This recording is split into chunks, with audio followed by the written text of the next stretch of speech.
Now, a great place to have your faders on your DCAs as a starting point is 0 on the drums, -5 on all the instruments, 0 on your speaking mics, 0 on your Mac, 0 or -5 on your tracks, because I consider them an instrument, and then 0 for your effects, and then 0 for your vocals as well. So drums, vocals, speaking mics, your playback, Mac sources, and your effects would be at unity.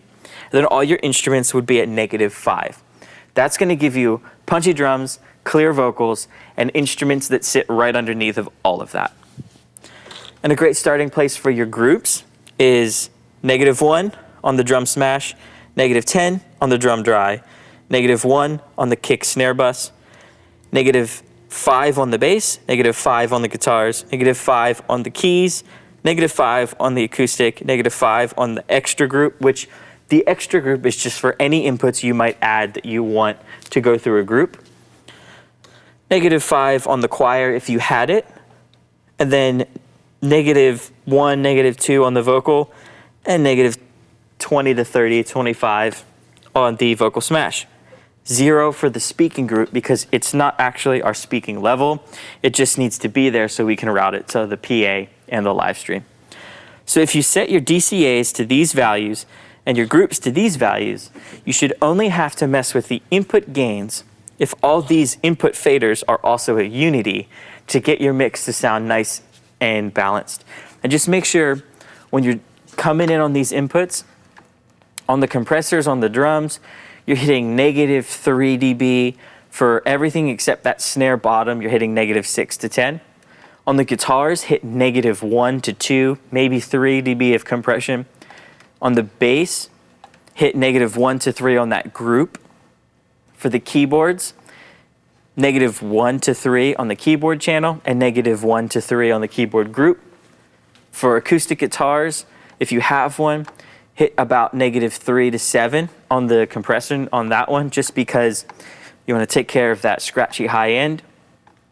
On the vocals, on that first stage, you want to just be hitting it, no more than 6 dB of compression on that one.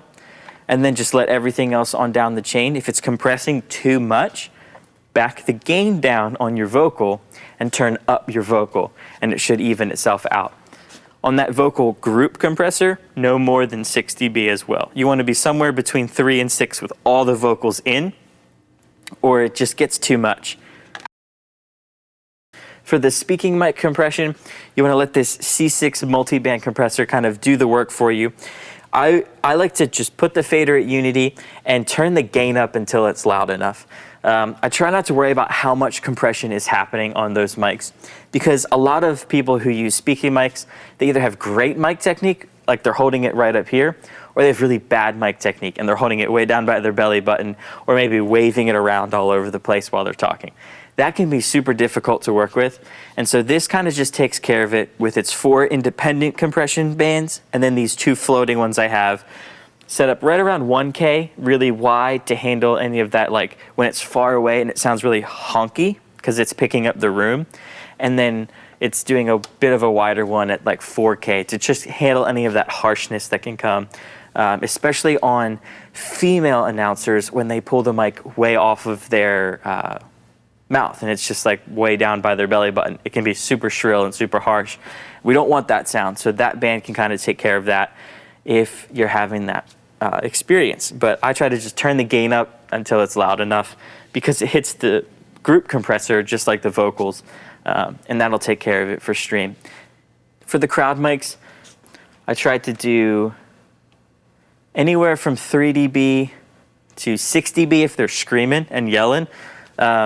But usually 1 to 3 dB per side on the crowd mics is great. It's going to sit really nice in your mix that way.